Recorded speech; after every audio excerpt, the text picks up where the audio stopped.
Jackie Mason, and somehow I get the sense he's not laughing about this one. Not only am I not laughing, I find it offensive and disgusting the way they buried the press every time it was on the side of the Republicans. I spoke to Nick Santorum. What's his first name? Santorum in Pennsylvania. Yeah. He lost. That's he was on my radio show. I have an internationally famous radio show. I don't bring it up because it's nobody's business. But you just brought it up now. You let me into it. It's your own fault. But listen to this. He told me that every time he makes a statement, he can't find it in the paper. He says he doesn't know what to do. He's gone berserk trying to get his name out. Not only that, the President of the United States, every time you saw him doing a great press conference where he really looked brilliant. You know, sometimes he bohoops, so sometimes he looks fascinating when he's really disturbed and mad and he's talking to people and he's explaining his position.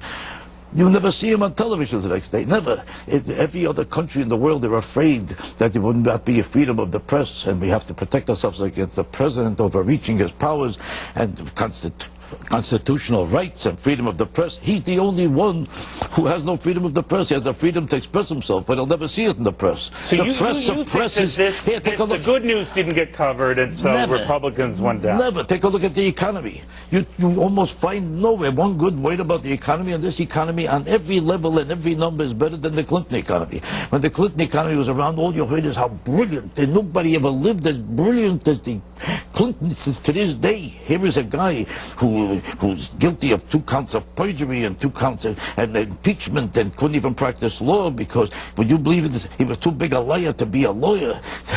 But you're saying that there's a double standard. Not only a double standard, it's a vicious double standard. It's an unbelievable kind of double standard. Whenever they mention anything good about the economy, they always verify, they always explain that somehow it looks good for the moment, but it's about to go downhill. There's a mixed bag. No thing is. So they had an agenda, you're saying? Why does the average person who's living better in America today than ever before in their lives, why is it that they don't know there's such a brilliant economy? All the figures show that nobody believes the economy is any good. Are you doing good? They can't get over how good they're doing. Yeah. But the economy is bad. They have new homes and cars. They're flying to Vegas. Their children are in colleges. They're in restaurants. They're living like kings. Is the economy good? Terrible. How do you know? Are you yelling? How do you know? It's in the paper.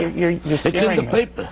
Because I'm mad. The fact that you can't get mad about this makes you something wrong with you. It's a very good point. Let me ask you. You're in the entertainment community, dominated not all across the board, but by liberals. When you talk to your fellow entertainers and stars, what do they tell you?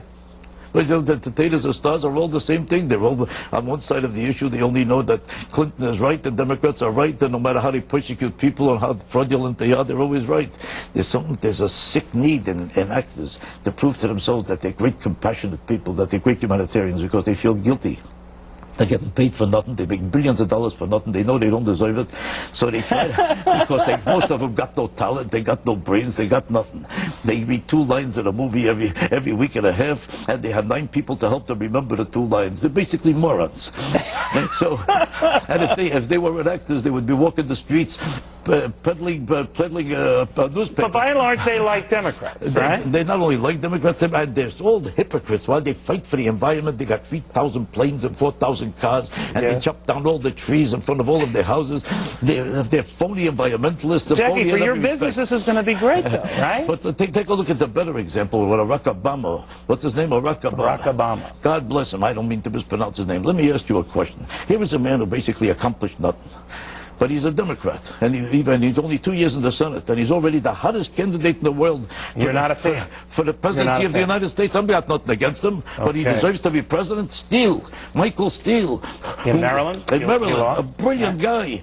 He has no right to be a senator, even though he has a great track record as lieutenant governor. The other guy who accomplished nothing in his life deserves to be president. Why? All right. Well, Jackie, next time you come back, I want you to state what's on your mind, because I have no idea. But Jackie, very good seeing you again.